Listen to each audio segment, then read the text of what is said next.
मधुबन के धाम में बच्चों के प्यार में, मधुबन के धाम में बच्चों के प्यार में। मेरा बाबा आया, मेरा बाबा आया, मेरा बाबा आया, बाप दादा आया। ओम शांति। इस वीडियो को देखने वाले सभी आत्मा भाई बहनों को मैं तुलसीराम अभिनंदन करता हूँ, अभिवादन करता हूँ, धन्यवाद करता हूँ। स्क्रीन के ऊपर जो भी आप इमेज देख रहे हैं, फ़ोटो देख रहे हैं, वो है दादी गुलजार जी का। लेकिन ये सिर्फ दादी गुलजार नहीं है, ये बाप दादा का भाग्यशाली रथ है। बाप दादा यानी परमपिता परमात्मा शिव और सूक्ष्म वतनवासी अव्यक्त फरिश्ता ब्रह्मा बाबा। शिव बाबा और ब्रह्मा बाबा जब अव्यक्त मिलन मनाने दादी के शरीर में, दादी के शरीर का तन का आधार लेके हमसे बात करते हैं, तो ये संगम युग का भाग्यशाली सौभाग्यशाली नंदी कहो दूसरा या भागीरथ कहो, तो ये दादी का फ़ोटो आप देख रहे हैं। हम दादी का क्लास सुनने जा रहे हैं। निश्चय बुद्धि, संगम युग, माया और प्राप्तियाँ। बहुत सारी बातें हैं, लेकिन शॉर्ट में यही कहे, मैं आत्मा हूँ निराकार, और वो निराकार परम पिता परमात्मा है, मुझ आत्मा का पिता। ये पहला ब्राह्मण जीवन का फाउंडेशन। दूसरा फाउंडेशन, मैं आत्मा अलौकिक पिता की संतान, अलौकिक संगम युग पर ब्राह्मण बनी हूँ, अलौकिक पिता श्री ब्रह्मा बाबा के द्वारा अडॉप्टेड संतान। तीसरा निश्चय कि मुझे सब कुछ जो मिलना है कल्प कल्प का, वो मिलना है निराकार पिता के वर्षे के रूप में, और वो वर्षा है आत्मा के लिए, शरीर के लिए नहीं। शरीर तो हम धारण करते हैं, छोड़ते हैं 84 जन्म, ये हमारा दिव्य जन्म है। और दिव्य जन्म इसलिए है कि हम ब्रह्मा मुख द्वारा परमात्मा ने अडॉप्ट की हुई दिव्य दृष्टि वाली, दिव्य जन्म वाली आत्माएं ब्राह्मण बनी है संगम युग पर एक जन्म के लिए। और इसी एक संगम युग में हम सब प्राप्तियां कर रहे हैं। सो आइए सुनते हैं कुछ छोटी छोटी बातें, आप समझ जाएंगे, विस्तार की आवश्यकता नहीं। ओम शांति। आज का टॉपिक है निश्चय का आधार और निश्चय बुद्धि की निशानियां। अब तो आपको बाबा का पहले परिचय मिला, बाबा का कि कौन क्या है, यानी परमात्मा है बाबा, ये निश्चय हुआ ना। वैसे निश्चय तो आत्माओं का आत्माओं में होता रहता है, उसकी तो कोई बड़ी बात नहीं है। लेकिन ये निश्चय है पहले परमात्मा, बाबा परमात्मा है और परमात्मा के हम बच्चे बन रहे हैं, ये पहले आपको निश्चय हुआ। निश्चय का आधार तो बाप और बच्चे का संबंध है, लेकिन वो संबंध भी कैसे जुटा आपका, जब पहले आपको स्पष्ट परिचय मिला कि परमात्मा कौन है, क्या होता है परमात्मा। पहले तो अनेक विचार थे ना, परमात्मा पूरा अच्छी तरह से जान पहचान करके और माना है। तो इसीलिए बाबा 3 शब्द बोलता है, मन है आत्मा परमात्मा का। लेकिन जब आप याद में बैठे और आगे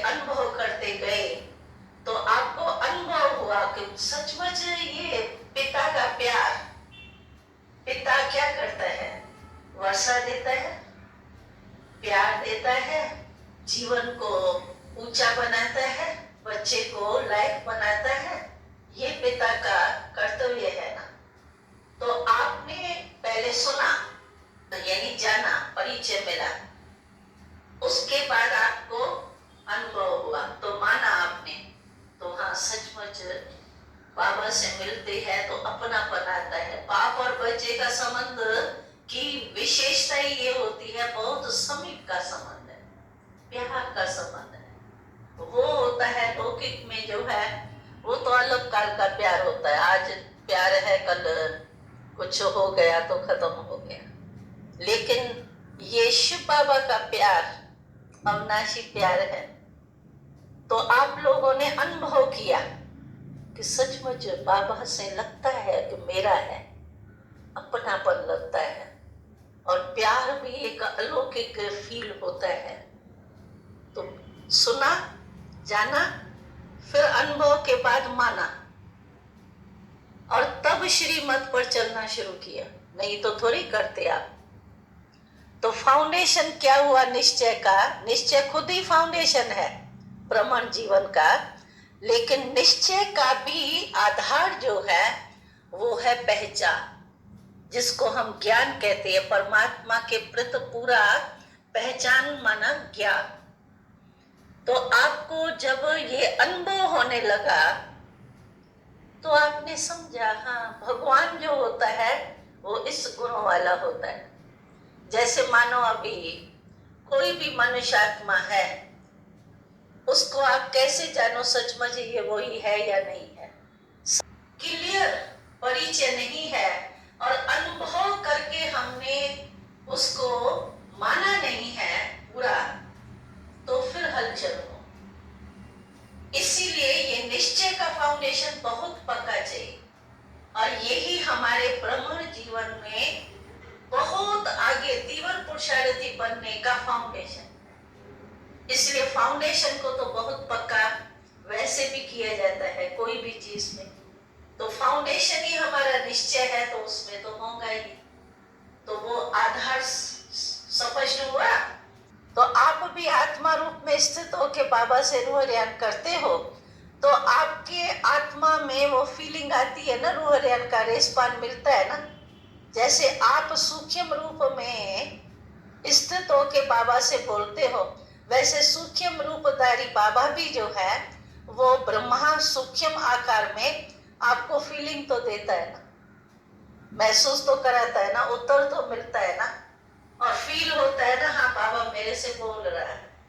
यानी बोल रहा है माना मुख का आवाज जैसे यहाँ टाकी है उस रीति से नहीं मिलेगा, लेकिन आपको ऐसे ही फीलिंग होगी बुद्धि द्वारा, आत्मा को अनुभव होगा कि बाबा मेरे से बोल रहा है, मेरा जो क्वेश्चन है या बात है उसका रिस्पॉन्स बाबा दे रहा है।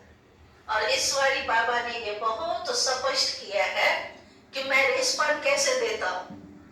ऐसे नहीं पत्र बैठ के लिखूंगा, बाबा को हाथ तो नहीं है जो बैठ के पत्र लिखेगा आपको उत्तर देना, लेकिन मैं उत्तर देता हूँ। बाबा ने इस मुरली में बोला है ना, वो तो सभी को स्पष्ट होगा।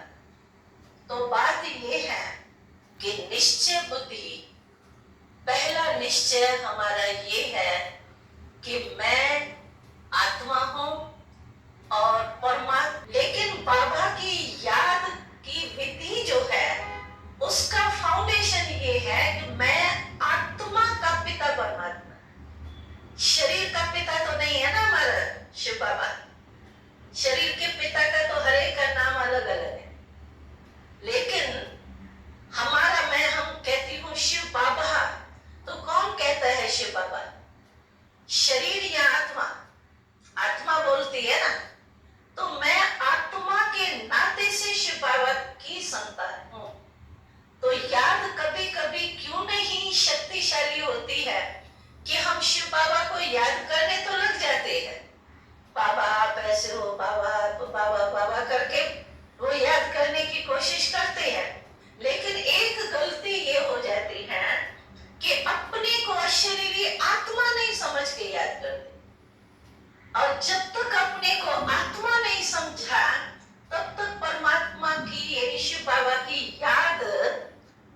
सदा काल और सहज नहीं ठहर सकती। क्यों?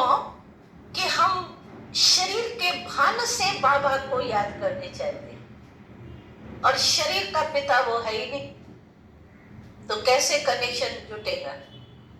आत्मा का कनेक्शन जुटेगा ना परमात्मा से, और मैं आत्मा बनी नहीं, ऐसे ही याद करने की कोशिश करती हूँ जैसे हम लोगों के चित्र में है।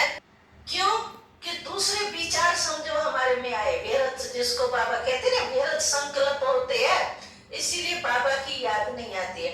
और व्यर्थ संकल्प अगर मेरे मन में है तो ये तो बॉडी कॉन्शियसनेस हुआ ना, मैं आत्मा सोल कॉन्शियसनेस है ही नहीं, तो गॉड कॉन्शियसनेस में कैसे ठहरेंगे?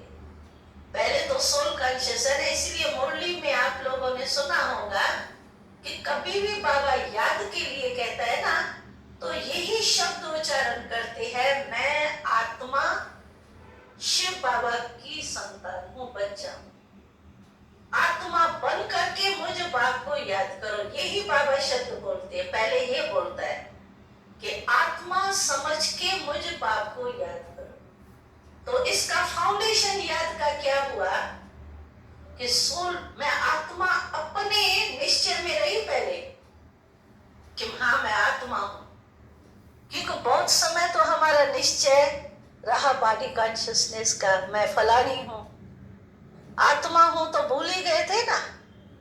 तो निश्चय पहले ये भी होना चाहिए ना, फाउंडेशन, कि मैं आत्मा हूं, अपने में भी निश्चय चाहिए, पहले मैं आत्मा हूं और फिर परमात्मा मेरा पिता है।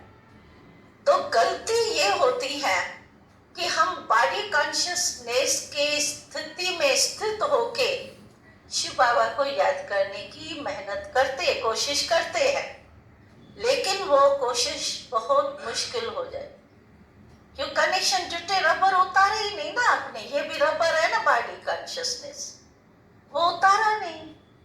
इसीलिए देखो भारत में ये मंदिर में जाते हैं ना, आप लोगों ने कभी मंदिर में गए होंगे, तो बड़े बड़े मंदिरों में हमेशा चमड़े का जूता नहीं लेके जाने देते, कहते जूता उतारो फिर मंदिर में जाओ, क्योंकि चमड़े के जूते होते हैं ना, आजकल तो प्लास्टिक के हैं, लेकिन पहले तो चमड़े के ही थे ना, अभी प्लास्टिक निकला है। तो इसीलिए क्यों कहते हैं मंदिर में जूता उतार के जाओ, क्योंकि चमड़ा है।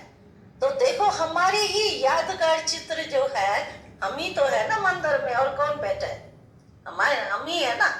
तो मंदिर में अभी जो हमारे ही चित्र हैं, उसके पास दर्शन करने के लिए, मिलने के लिए अगर लोग जाते हैं, तो उन्हों को भी कहते हैं कि आप चमड़े के जूते यहाँ छोड़ के जाओ, तभी दर्शन होगा। तो आप सोचो कि हम परमात्मा से मिलने जाते हैं, योग माना क्या? आत्मा का परमात्मा से मिलना।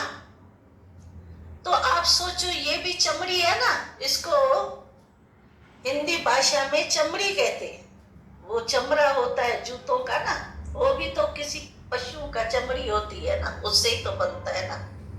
तो ये भी चमड़ी है बॉडी, तो उसको छोड़ते नहीं, हम जूता उतारते नहीं है और चल पड़ते हैं मिलने के लिए। तो इसीलिए ये गलत हो जाता है कि फाउंडेशन हमारा गलत हो गया। तो मेहनत जरूर करनी पड़ेगी।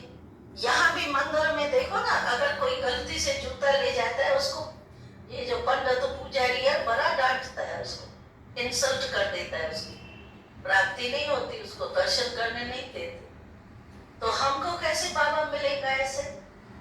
तो इसीलिए निश्चय में पहले ये भी निश्चय चाहिए कि मैं आत्मा हूं।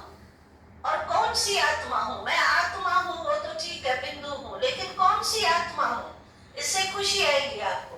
कई ऐसे बैठते हैं, कहते हैं, लेकिन खुशी होनी चाहिए ना। तो खुशी की पॉइंट्स फिर ये है कि मैं कौन सी आत्मा हूं, ये भी याद करो। सिर्फ ये